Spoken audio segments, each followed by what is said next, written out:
ప్రేక్షకులకు నమస్కారం అండి. ఈరోజు మనం షుగర్ వ్యాధి, డయాబెటీస్ అంటున్నాం కదా, ఇది చాలా ఎక్కువగా ఉందండి మన తెలంగాణ కానీ ఆంధ్రప్రదేశ్ కానీ. పర్సంటేజ్ పెరిగిపోతూ వెళ్తుందన్నమాట. అందుకు ఇందులో 2 టైప్స్ ఉంటాయండి. ఒకటి టైప్ 1 అంటారు, టైప్ 2 అంటారు. పుట్టుకతోటి వచ్చేది, అలాగే చాలా చిన్నతనంలో వచ్చేది కొంచెం ఇబ్బంది పెడుతుందండి.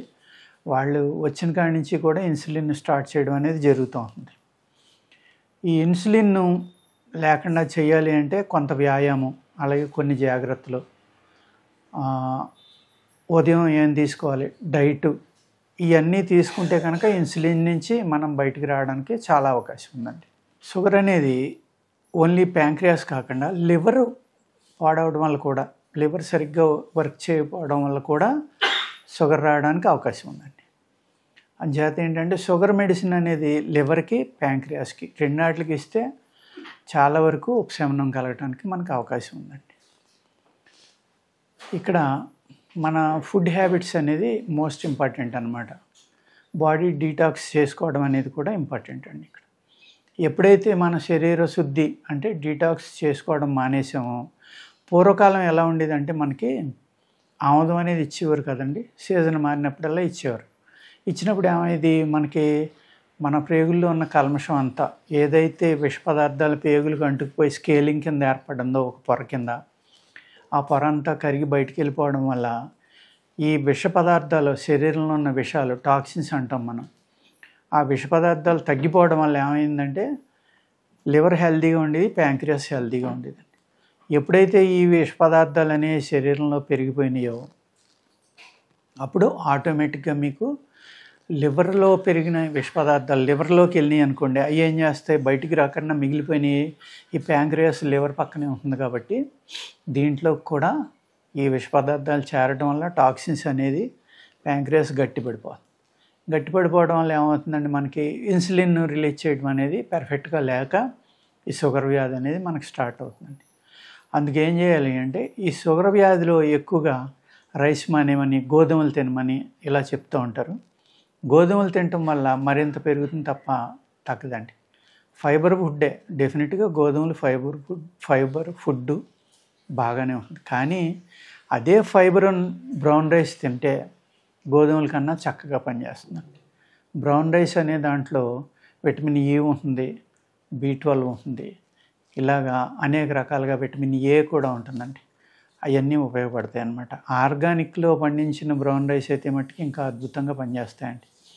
ఇప్పుడు అనేక చోట్ల నుంచి ఈ ఆటవికులు పండించిన రైస్ కూడా పట్టుకొచ్చి అమ్ముతున్నారు చాలా షాపుల్లో. అలాంటి ఆ ఫారెస్ట్లో పండించినవి అయితే అద్భుతం అండి. అవి అటువంటివి కనుక మీరు దంపుడు బియ్యం అంటే బ్రౌన్ రైస్ కనుక తింటే గోధుమ తిన్నదానికన్నా అవి బాగా పనిచేస్తాయి అన్నమాట. అలాగే పచ్చి బియ్యం తిన్నారనుకోండి ఇబ్బంది పెడతాం. నిలవున్న బియ్యం అంటే 6 నెలలు దాటిన తర్వాత ఉన్నాయి కనుక మీరు తీసుకుంటే తప్పనిసరిగా మీకు ఉపశమనం కలగడానికి చాలా చక్కని అవకాశాలు ఉన్నాయన్నమాట. అలాగే మీరు వాకింగ్, వ్యాయామం, ఇది చాలా అంటే చాలా ఇంపార్టెంట్ అన్నమాట షుగర్ పేషెంట్లో. ఆ విధంగా కనుక మీరు వ్యాయామం ఎవ్రీడే చేసి గడ్డి మీద చెప్పులు లేకుండా నడిస్తే మంచిదండి. ఎవరైతే లాన్ నుండి పెద్ద ఇళ్ళు ఉన్నారో వాళ్ళు చెప్పులు తీసేసి గడ్డి మీద నడవండి. కుదరని వాళ్ళు పార్కుల్లో ఉంటాయి కదా లాన్లు, అటువంటి చోట్లకి వెళ్ళి ఎర్లీ మార్నింగ్ నడిచారనుకోండి చాలా బాగా పనిచేస్తుంది. ఆ వాకింగ్కి వెళ్ళి ముందర ఏం చేస్తారంటే, మీరు ఒక 50 గ్రాములు కాకరకాయ ముక్క తీసుకోండి. కాకరకాయలు స్ప్రేయింగ్ అయ్యి చేస్తారు కాబట్టి తెచ్చుకోగానే వాటిని ఉప్పు, బేకింగ్ సోడా, పసుపు, నిమ్మరసం, వెనిగర్ 5 రకాలు చెప్పానండి మీకు, జ్ఞాపకం ఉంది కదా. మీరు మళ్ళీ ఈ వీడియో చూడండి. ఉప్పు, వెనిగర్, బేకింగ్ సోడా, పసుపు, నిమ్మరసం, ఈ 5 కూడా ఒక 5-6 లీటర్లో వేసుకుని మీరు కూరలు తెచ్చుకున్నా లేకపోతే మీరు పళ్ళు తెచ్చుకున్న వాటిల్లో వేసి ఒక 10 నిమిషాలు ఉంచి ఆ వాటర్లో ఫ్రెష్ వాటర్తో కడుక్కుని మీరు వాడుకోండి, చక్కగా పనిచేస్తుంది. ఈ విధంగా శుభ్రంగా పురుగు మందులు కానీ పైన కోటింగ్ ఏమీ లేని విధంగా కడుక్కున్న కాకరకాయ ముక్క ఒక 50 గ్రాములు తీసుకుని మిక్సీలో కొట్టి రసం పిండుకోండి.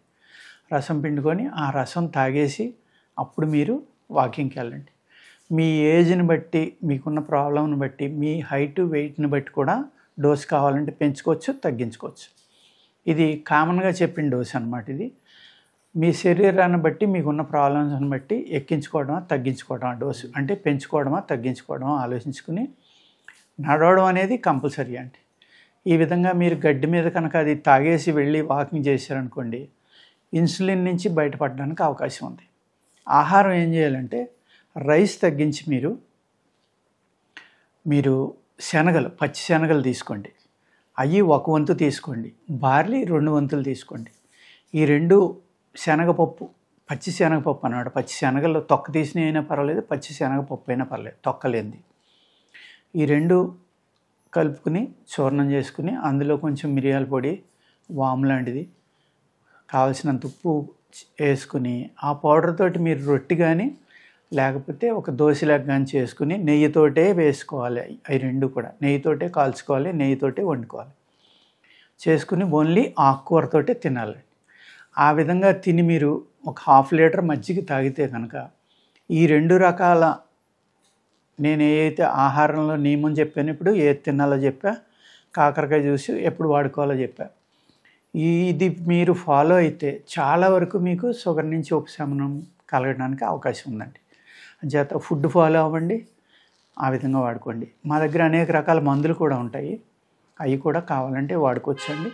మెయిన్ మీరు వ్యాయామం చేయడం, ఆ గడ్డి మీద కాకర రసం తాగి నడవడం, తర్వాత నేను ఇప్పుడు చెప్పిన ఫుడ్ హ్యాబిట్, ఈ రకంగా మీరు కంటిన్యూ చేస్తే కనుక చక్కగా మీకు ఉపశమనం కలిగి, ఒకవేళ పూర్తిగా షుగర్ తగ్గకపోయినా కూడా ఆ షుగర్ అనే దానివల్ల వచ్చే సైడ్ ఎఫెక్ట్లు, అంటే మజిల్లో సెల్స్ చనిపోయి మజిల్ వీక్ అవడం, ఫ్రోజన్ షోల్డర్స్ రావడం, మోకాళ్ళ నొప్పులు, కాళ్ళ నొప్పులు, ఎముకల నొప్పులు, ఇవన్నీ కూడా షుగర్ వల్ల కూడా వస్తాయండి. అవి అన్నిటి నుంచి బయటపడటానికి అవకాశం ఉంటుందండి.